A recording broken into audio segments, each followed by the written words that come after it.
kejadian-kejadiannya teh semakin hari semakin aneh gitu ya. Terus waktu ada lagi kejadian waktu saya tidur, terus saya dari kamar kan tuh gak kelihatan tuh ada orang lewat gitu ke kamar mandi. Terus pas masuk ke kamar mandi teh saya nungguin udah ada setengah jam, itu ngapain di kamar apa gimana, tapi saya ngelihat dia nutup pintu juga, masuk juga saya ngelihat. Oh dua lihat dia gantungin apa baju gitu kan. Pas gantungin baju itu, tapi saya penasaran, saya ikutin aja tuh. Pas saya ikutin ke dapur, kok nggak ada ya, tapi saya ngelihat lebat-lebatnya gitu perginya. Kan itu si ruang dapur, ruang tengah dapur, terus pavilion tuh kayak pinggir rumah samping kan ada ya. Tapi kenapa waktu dia keluar kan anak-anak di luar gitu main kayak anak-anak, dia kayak anak kecil tuh kayak kejuaraan gitu jatuhnya gitu.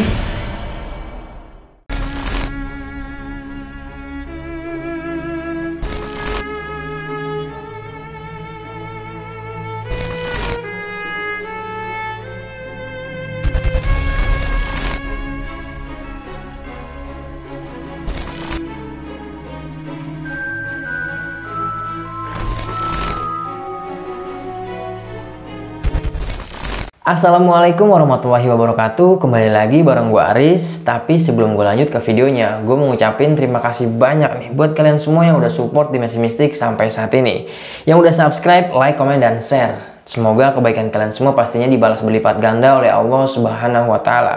Amin. Di video kali ini gue udah bersama dengan seorang narasumber. Narasumber gue ini salah satu ibu dari narasumber gue sebelumnya nih, yang pernah ada di channel Dimensi Mistik, yaitu Bang Gilang. Jadi buat kalian yang belum nonton cerita versinya Bang Gilang, kalian langsung aja kepoin yang thumbnailnya seperti ini nih. Kalian kepoin dulu, kalian nonton ceritanya dari awal sampai akhir, jangan ada yang skip. Jadi biar kalian gak gagal paham nih sama ceritanya Bang Gilang. Nah nanti ibunya Bang Gilang nih yang bakal ceritain apa aja yang dialami selama rumah yang di tempatnya itu. Dan nggak usah banyak berbahasa-basi lagi, langsung aja nih kita sapa atau kenalan sama ibunya Bang Gilang. Assalamualaikum Ibu Iyen. Waalaikumsalam. Kabar sehat Bu Iyen ya? Alhamdulillah. Alhamdulillah. Jadi Ibu Iyen ini nih, gue mau kenalin dulu nih buat kalian. Jadi Ibu Iyen ini salah satu ibu dari narasumber gue, yaitu Bang Gilang nih, yang waktu pernah cerita di channel gue juga nih, yang gue judulin Rumah Pocong, yang terletak di Citerep, daerah Bogor. Dan ini nih versi ibunya yang ngalamin. Ibu, kan Bang Gilang udah cerita nih di channel saya nih, di video saya waktu itu.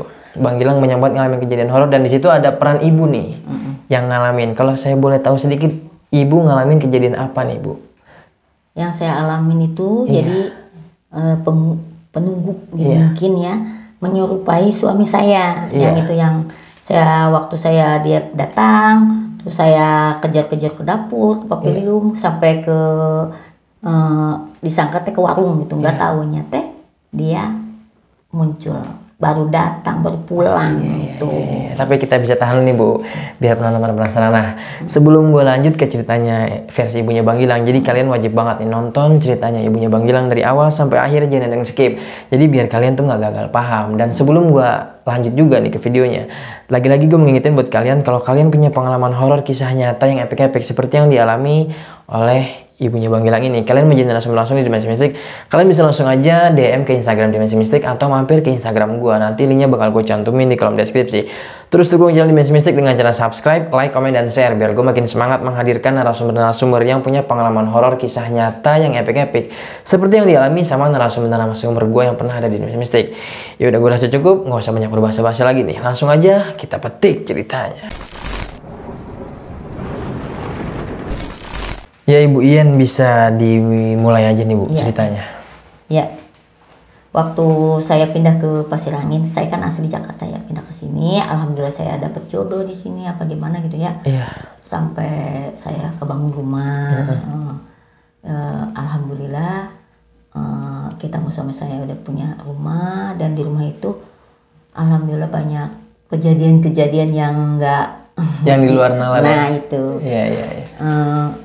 Saya mau cerita sama Bang Ali kejadian yang nggak masuk akal ya. Pertama-tama saya di situ ya betah, pertama ya lama kelamaan, tapi ada kejadian aneh. Yang pertama saya pindah ke situ, jadi di dalam rumah itu kita kan kalau pindahan suka ngaji dulu apa gimana Iya, gitu kan ya, syukuran Bang lah. Aris, ya syukuran. Iya. Pas waktu malamnya itu ada kejadian, jadi pas jam 12 malam kayak ada yang meledak gitu ke atas gitu, kayak suara bom gitu. Iya, iya. Tapi kita sih nggak banyak pikiran lah, yang penting mah kita eling gitu kan, Iya. ngobrol gitu ya, berdoa yang mudah-mudahan sampai gimana gitu. Tapi kelamaan hari bulan demi bulan, hari demi hari gitu ya. Yang pertama tuh kejadian aneh itu waktu yang pertama kali gitu ya, udah kejadian yang bom itu. Iya, yang meledakan itu ya. Yang meledak itu, terus kita kan lagi dulu tuh musim bola itu ya, bola tuh yang pada ngeliat bola gitu. Iya. Terus kita pada ngeliat bola, terus di kamar tuh ada anak saya tidur gitu, Jaki, umur berapa tahun gitu ya, 5 tahun. Itu kaca kayak ada yang nimpuk gitu. Oh iya, yang bilang cerita itu ya. Iya. Jadi si kaca itu kan sebadan itu tingginya tuh ya. Iya. Ya kata kita kalau misalnya mau di toel gitu, ini mah kenceng kayak suara bola. Kayak dilempar keras gitu ya. Dilempar keras, isi kaca itu beneran jatuh, acak-acakan sampai si kaca itu naik ke tempat tidur. Aneh kan? Kalau misalnya dia mau jatuh nggak usah dong, ini kan tempat tidur. Iya, Itu jauh seharusnya kan? ke bawah, Nggak mesti semua kaca loncat ke tempat tidur. Iya.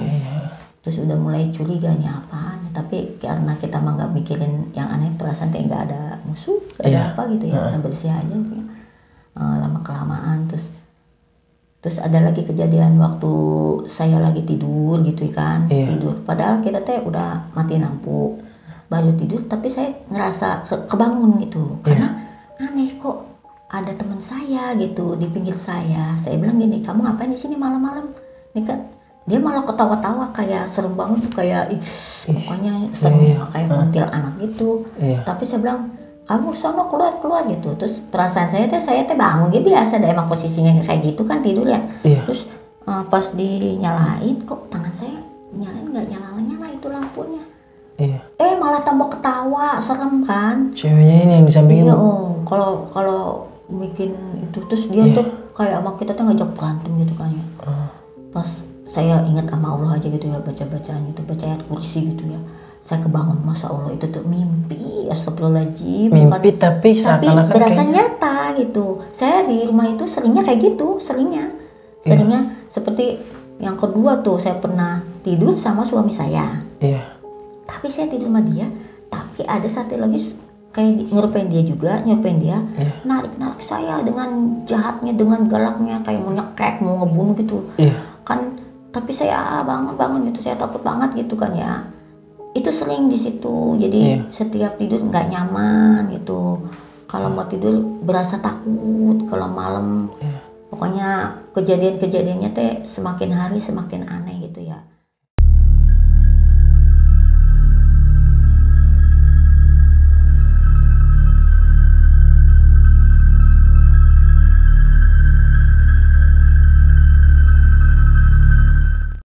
Terus waktu ada lagi kejadian waktu saya tidur, terus saya dari kamar kan tuh gak kelihatan tuh ada orang lewat gitu ke kamar mandi.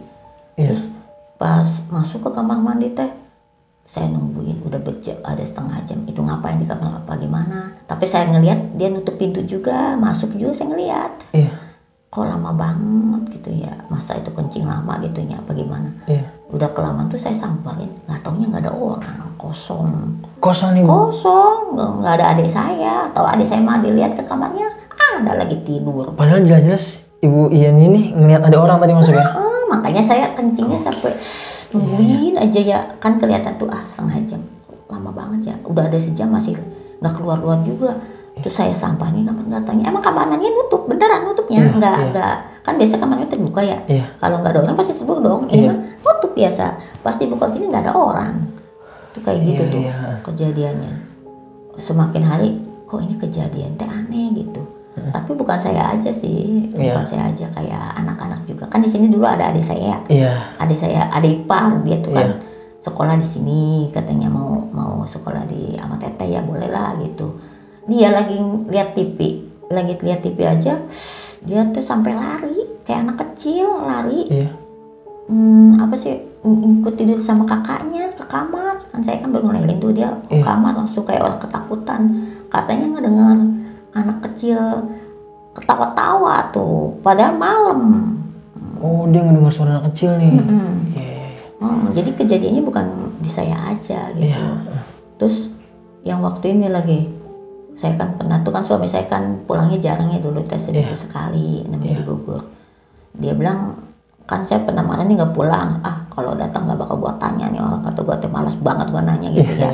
Pas dia datang, saya tahu dia datang, saya malah masuk ke kamar, terus saya nutupin itu pakai kayak selimut gitu. Iya, itu kejadian malam, Bu? Malam, Iya. maghrib. Maghrib ya.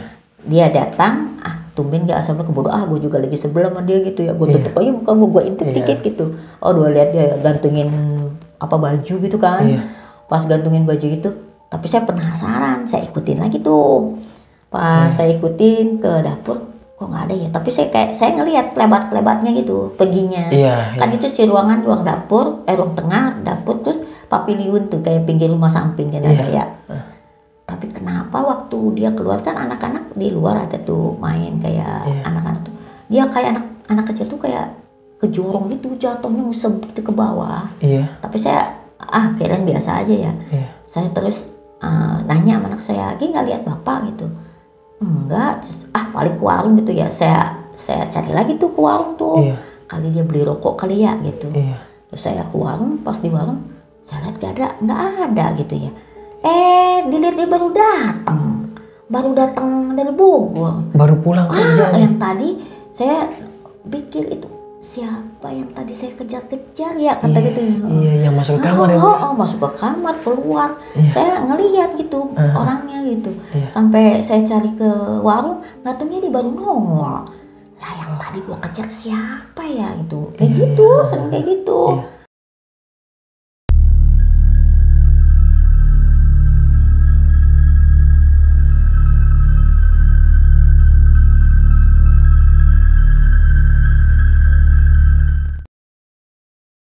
Terus kadang-kadang jadi nggak betah gitu kan ya. Suami juga kadang-kadang jadi kerjaan ekonomi kalau bikin turun gitu ya. Kayak orang bingung gitu. Kayak gimana kayak saya juga sekeluarga jadi bingung karena satu kejadian-kejadian kayak gitu bikin kita takut kan. Sampai-sampai tuh anak saya juga kalau lagi main-main gitu kan, anak kecil suka lari-lari gitu ya, main-main. Kan rumahnya lebar kan, jadi dia enak aja tuh main kucing-kucingan gitu, gitu ya, yang kayak ditungkup gitu pakai kain kan. Itu padahal kayak ada kepala gini-ginian gitu. Jadi padahal mah dibuka nggak ada orang gitu. Kadang-kadang tadi siapa ya, dia kan suka main suput-suputan pakai sarung gitu ya. Tapi di dalam sarung itu kadang-kadang pas digituin teh nggak ada orang, cuma bantal doang. Tapi kayak ada pala gini-gini yang gerak-gerak gitu loh. Pokoknya saya juga bingung itu di situ, sampai-sampai itu rumah nggak betah, pengen dijual aja gitu ya. Kenapa itu rumah?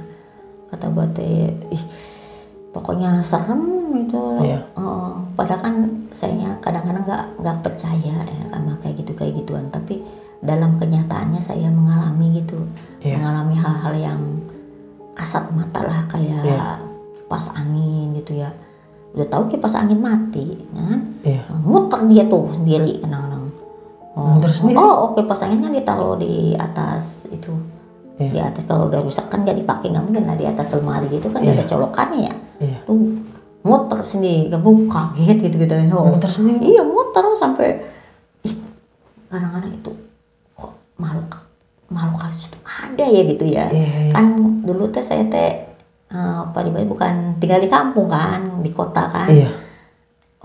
Baru ngerasain lah kalau ada gitu makhluk halus, sampai kita ngerasain sendiri gitu kan. Sampai gimana gitu.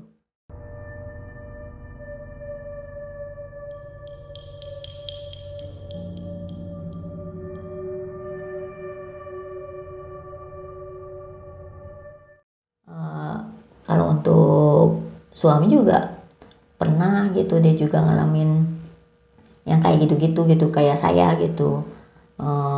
Misalnya dia tuh kadang-kadang apa sih pikirannya teh kalau lagi itu nggak mau kerja apa kadang ngerasa terbebani lah gitu. Iya. Kayak Gilang gitu, apalagi kayaknya Gilang suka ngimpi kayak pocong gitu. Iya.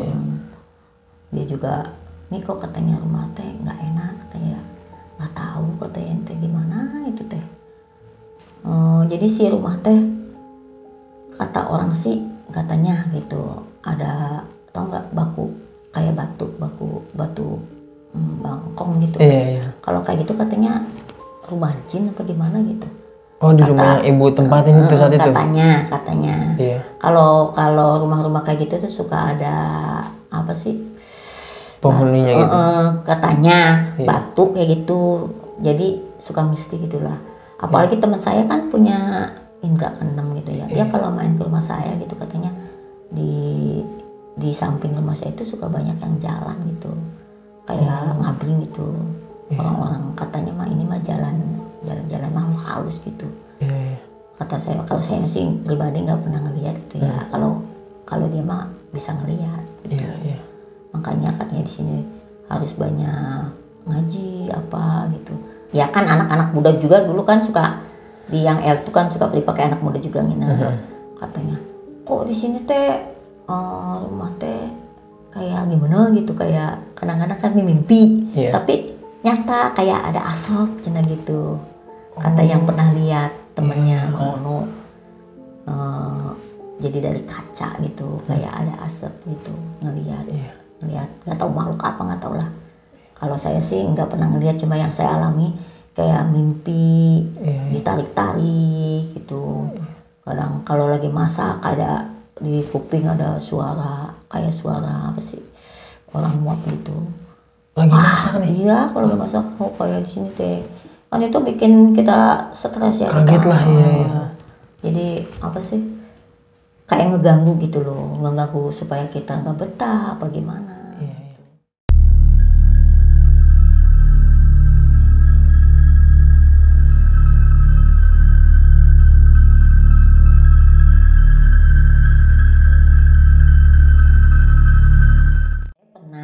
Juga suatu kejadian yang aneh kan, saya teh kan kulkas teh dijual tapi itu berbentuk putih gitu gede. Pas emang sih kan namanya kalau malam-malam kan dia dimatiin lampu ya. Tuh nggak taunya nggak ada kulkas, putih doang gitu. Gede gitu ya. Tuh tahu berupa jin atau apa nggak tahu, saya nggak tahu. Ibu ngeliat malam-malam tuh ya? Iya malam, kalau kayak gimana sih lulunggu gitu. Nama orang setengah bangun tidur gitu kan, sadar lah ya. Gitu. Yang ibu lihat itu sosoknya cewek atau cuman hanya putih aja nih, yang seperti Bang Gilang bilang pada saat itu? Putih aja, putih tapi gimana samar lah gitu. Kadang-kadang itu kalau saya lagi tidur yang sebelum kan kata orang Sunda katanya nggak boleh tidur nengkarak ya. Nggak apa sih nengkarak gitu? Ya telentang ya. Ya telentang gitu. Tapi saya mah begini juga tiduran miring juga tuh dia kayak yang naik ke sini teh kayak diinjot-injot gitu berat banget. Iya. Tapi kita kalau kitanya nggak sadar nih, kitanya nggak ingat sama Allah itu susah lo mau bangun tuh. Kita harus alhamdulillah di hati teh suka ingat astagfirullahaladzim bacaan ayat kursi kayak apa baru itu teh enteng. Oh jadi kayak rep-repan lah ya? Iya. Kayak gitu ya? Tapi dia kadang-kadang suka gini. Ya pokoknya gangguin aja dah. Itu selalu gangguin saya gitu. Bukan saya aja, sekeluarga. Satu keluarga diganggu semua. Diganggu. Kayak anak saya juga kadang-kadang ya kayak mainan gitu kan diganggu, dijurukin apa gitu. Jadi apa ya, bikin kita nggak betah lah. Pada itu rumah boleh susah, tapi mau nggak mau saya tinggalin. Saya sampai rumah itu saya tinggal aja sampai mau jual aja, mau pindah nggak mau tinggal di sini gitu. Saya mau pindah lokasi tapi masih di situ juga. Ya karena sampai 2 tahun itu saya nggak mau lihat rumah itu. 2 tahun kayaknya takut hawanya. Anak saya juga takut, nggak nginget kan anak saya ke situ ngeliat. Kayaknya nggak mau inget-inget, nggak pengen balik lagi ke rumah itu gitu kan. Rumah itu kan besar ya, tapi nggak pengen ke situ lagi balik enggak. ada rasa takut ya. Berarti terornya bener-bener ke keluarga. mengerikan ya Bu? Serem itu.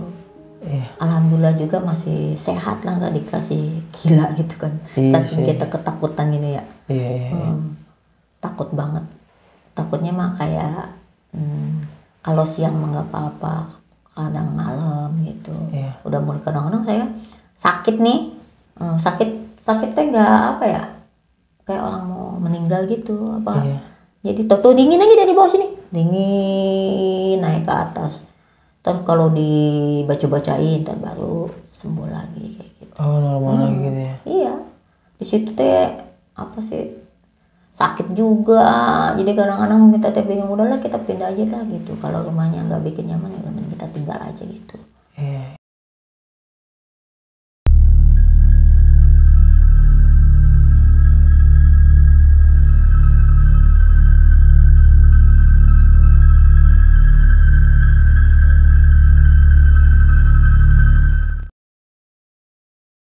Oh ya Bu, kan Bang Gilang cerita nih di video atau di channel saya nih, dia pernah ngelihat sosok pocong nih, lebih dominan pocong.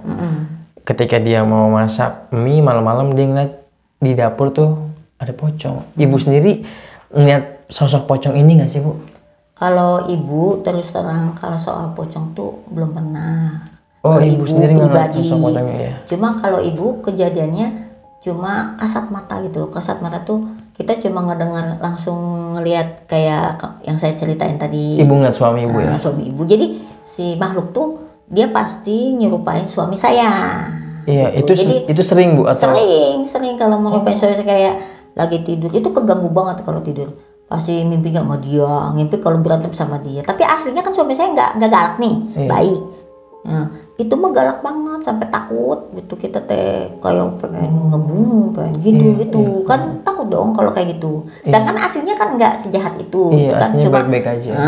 Cuma makhluk yang menyerupai suami saya gitu. Iya. Tapi kalau untuk sosok si pocong ini, ibu sama sekali belum? Nggak, mungkin itu nggak ngeliat. Gilang Iya, aja. Bang Gilang sih iya. Kan Gilang juga kadang-kadang punya ya kayak enggak kan, kalau saya kan enggak itu. Saya cuma bisa merasakan kayak seperti makhluk itu di kuping saya nguap gitu.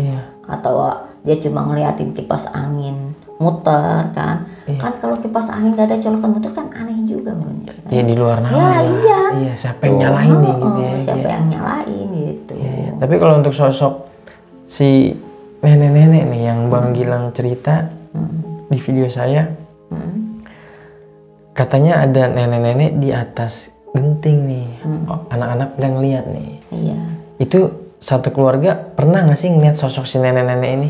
Ya mungkin Gilang yang sering. Cuman Bang Gilang aja gitu ya? Kalau saya pribadi katanya malah saya itu diikuti nenek-nenek. Jadi dulu itu tahu nggak? Saya umur 25 kesini kan baru-baru ya anak yang itu. Tapi muka saya kelihatan tua. Katanya yang ngeliat saya tuh berbeda sama yang sekarang. Itu yang nggak saya ngerti. Jadi aura saya itu nggak tahu diapain, nggak tahu ya. Katanya saya teh kayak nenek-nenek umur berapa gitu. Jadi kalau ngeliat saya, makanya kalau sekarang saya ngeliat saya kok beda sih, apanya yang persen gini-gini aja. Kan nggak tahu. Jadi katanya saya kayak nenek-nenek malah gitu. Ada yang ngikutin nenek-nenek gitu? Katanya, kata yang bisa, saya itu selalu diikuti nenek-nenek. Nenek-nenek. Saya kan sampai berobat ke Cianjur gitu ya. Sampai diruqyah tuh badan saya, diruqyah cuma pakai sendok aja saya bisa ngegulosot sampai kemana tahu, sakit gitu loh. Digebuk pakai sendok. Tapi sakitnya kayak dipecut. Kayak dipecut pakai cambuk sakitnya. Sampai saya nangis-nangis, sampai dibacain kayak diruqyah gitu. Saya sampai larinya kemana gitu, nggak mau deh, pengen kabur aja tuh sakitnya. Padahal cuma pakai sendok. Jadi kalau untuk sosok nenek-nenek ini sama sekali nggak ngeliat ya ibu ya? Cuma katanya yang pintar malah saya, jadi nempel di saya nenek-nenek. Malah nempel di ibu? Iya, nempel. Nempel, dia selalu ngikutin saya gitu. Terus sekarang kok ini katanya beda gitu. Beda apanya itu, padahal sama aja, nggak tahu kan? Iya, aneh sih. Kalau si sosok yang menyerupai suami ibu ini, ibu ngeliat cuman sekali aja atau berulang kali nih? Yang kejadian yang itu, langsung yang kejadian nyerupain. Yang nyerupain mah yang saya langsung lihat itu yang sekali, yang maghrib itu sekali doang. Tapi selebihnya sering di dalam mimpi, setengah mimpi ya, kalau kita baru tidur kayak datang gitu teh. Bukan mimpi yang udah lama kan. Kayak orang kena air tapi langsung air gitu. Seakan-akan kayak kenyataan gitu. Kenyataan, kadang saya ketakutan sampai minta tolong sama suami saya yang asli. Sampai saya nggak mau jauh-jauh tidurnya, takut ada datang lagi gitu, sampai pegangan terus. Kadang-kadang suami saya, kenapa sih nggak takut tapi nyerupain kamu gitu, galak, saya takut gitu. Iya kayak gitu kejadiannya. Dan untuk sosok yang ibu lihat, disangkanya ibu ini adanya ibu ya ke kamar mandi, itu ibu ngeliat jelas nggak sih sosoknya? Dia Mang Ono, kayak Mang Ono, misalnya kayak adik saya. Saya ngelihat masuk saya ngelihat ya, atau ngelihat kan saya nunggu dong, saya bukan cik, saya tahan dong, kan ada yang masukkan ke kamar mandi kan. Ya saya tunggu, tapi kok lama banget, hampir sejam saya tunggu. Saya kesel ya, saya samperin ke kamar mandi, saya getok nggak ada orang, dibuka tapi tutup kamar mandi tetap, karena saya lihat dia masuk tutup pintu kan. Saya ngelihat tutup sampai dia masuk nih ya. Iya ya, karena saya misalnya nggak dari kan kelihatan, misalnya kamar saya belah sono, jadi ke kamar mandi kelihatan orang masuk, nutup pintu biasa kayak orang masuk ya, saya tunggukan mau pipis tuh, saya tunggu aja. Kok lama gitu loh, nggak keluar, penasaran saya sampai kemana, dibuka teh nggak ada orang, tapi tutup pintunya tetap. Pas dibuka teh kosong, saya kaget juga loh, terus saya lari ke kamarnya, ada lagi tidur, nggak bangun. Jadi lebih dominan nyerupain ya, penghuni yang ada di rumah itu ya. Kalau untuk sosok itu ada juga nggak sih Bu yang maksudnya dia berinteraksinya di kamar mandi nih, ya, seperti yang Bang Gilang alami, kayak suara itu air gitu ya? Iya, air sama orang mandi. Iya, pernah kayak gitu, kayak ada yang mandi gitu, nggak taunya emang nggak ada yang mandi. Dulu mah kayak gitu sih. Itu malam atau siang hari nih kejadian? Yang jelasnya suka malam dong, kayak suara percikan air gitu, kayak ada yang nyalain air gitu kan. Kayak jadi bunyi slak gitu, kadang siapa yang nyalain, padahal kita nggak ada yang ke WC kan. Ngeganggunya suka malam. Dari maghrib itu udah mulai aneh-aneh gitu. Itu juga waktu yang lihat bola itu ya kan, maghrib jam 7-an kan bola jam segitu aja. Gitu. Tiba-tiba dentuman atau ledakan gitu ya? Itu menyata banget itu, kacanya pecah kan, aneh ya.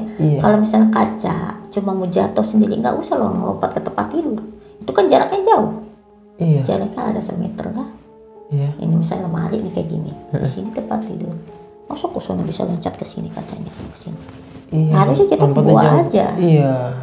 Pakai kalau logika seperti itu ya. Itu mau nggak loncat, kayak kesel gitu. Dari situ tahu udah, wah ini kejadian. Tapi kita kan pikirannya baik-baik aja. Positif aja lah. Ya kan kita nggak tahu, orang namanya juga orang. Kejadiannya kayak gitu. Itu terus ketika yang tadi Ibu cerita sesuai nih sama yang Bang Gilang cerita juga di video saya waktu itu. Jadi dia lagi main umpet-umpetan ya sama adanya, dilihat lagi ada gerak-gerak di bawah selimut itu. Pas dibuka nggak ada. Kayak gerak pala gini. Padahal adiknya tuh ngumpet di situ. Ayo lu gitu kan. Pas dibuka nggak ada, nggak tahu bukan di situ nyumpetnya. Kayak gitu. Berarti segala macam rupa makhluk halusnya itu emang ada ya di rumah ya? Tapi enggak, kalau saya pribadi sih nggak ngelihat wujudnya gitu. Ya itu aja, cuma nyerupain aja. Nyerupain bapaknya, nyerupain adik saya gitu. Ya terus sampai ada nyerupain orang tua Ibu ya? Iya. Tetangga? Yang parah mah suka nyerupain bapak saya. Di rumah itu tuh? Kadang-kadang di rumah ini, kayaknya kawasannya sini juga sampai rumah situ. Nyerupain bapaknya Ibu? Kan gimana ya, bapak saya kan suka lalu gitu ya, suka masuk gitu kan. Sampai sekarang ya gini, kayak update gitu ke dapur kemana itu gitu aja. Itu juga sama, katanya bapak saya mah ada di rumah. Dia nggak kesini ini gitu. Yang Ibu lihat bapaknya Ibu nih. Jadi cuma gitu. Kayak lagi ngontrol rumah. Padahal enggak. Bukan kayak gitu. Iya. Dan tetangga-tetangga samping rumah Ibu sendiri ikut ngalamin nggak sih? Efeknya ada nggak sih? Enggak sih, untuk keluarga saya aja. Keluarga Ibu aja nih ya? Untuk keluarga saya.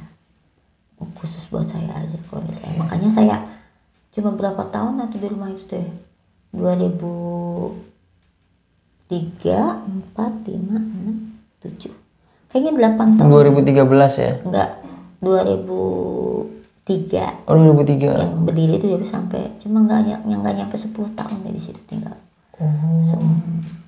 Cabut ke yang terus ekonomi juga kan di situ kan. Iya, pikiran yang saya. Bang Gilang cerita. Iya. Ya pikiran teh, wah ekonomi jadi suami saya. Jadi jatuh lagi ya? Si suami saya tuh jadi kayak nggak mau kerja. Iya. Pengennya tidur, pokoknya gimana lah. Ya udah mungkin ini rumahnya ini nggak, ini udah kita pindah gitu. Iya. Kata orang Sunda mah ngalih lah gitu. Iya. Sampai tahu aja ada kehidupan lagi di yang lain gitu kan. Iya. Cocok-cocokan gitu. Iya. Kata orang Sunda mah katanya kalau ngelangkahin rumah orang tua suka ada halangan apa gitu kan ya. Oh, iya. Ya udah kita minggir dah gitu kan. Iya, iya. Ini kenapa kita balik lagi ke sini, karena kan itu yang nempatin Agung tuh adik. Oh, adiknya ibu nih. Iya. Adik saya. Jadi saya di sini biasa kalau orang Sunda mah bercicil gitu, kayak misalnya orang tua anak baru gitu. Oh, iya. Katanya, tapi nggak tahu lah, namanya juga hidup. Iya sih Bu. Sekali lagi terima kasih banyak nih Bu. Ibu udah meluangkan waktunya buat berbagi cerita, pengalaman rumah yang pernah Ibu tinggalin ya, tempati lah ya. Dan ini versi Bu Ian ya, selaku ibunya Bang Gilang nih yang pernah cerita di channel saya juga. Sekali lagi saya ngucapin terima kasih banyak Bu. Semoga sehat-sehat selalu dan panjang umur. Amin. Salam buat keluarga di rumah Bu. Iya. Nah sekian nih kisah pengalaman mistis yang dialami sama keluarganya Bang Gilang, dan ini barusan versi cerita dari sosok ibunya Bang Gilang nih. Dan buat kalian yang belum nonton cerita lengkapnya nih Bang Gilang, kalian langsung aja kepoin yang thumbnailnya seperti ini nih. Kalian langsung mampir, kalian nonton dulu ceritanya Bang Gilang dari awal sampai akhir, jangan ada yang di skip.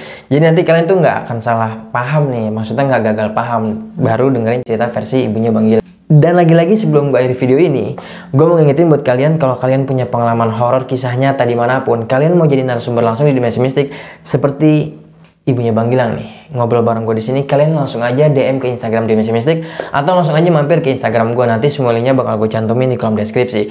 Terus dukung channel Dimensi Mistik dengan cara subscribe, like, komen, dan share biar gue makin semangat menghadirkan narasumber-narasumber yang punya pengalaman horor kisah nyata yang epik-epik seperti yang dialami oleh ibunya Bang Gilang ini. Dan gue akhiri video ini, gue Aris Dimensi Mistik dan ibunya Bang Gilang pamit undur diri. Wassalamualaikum warahmatullahi wabarakatuh. Ciao. Bu, terima kasih banyak.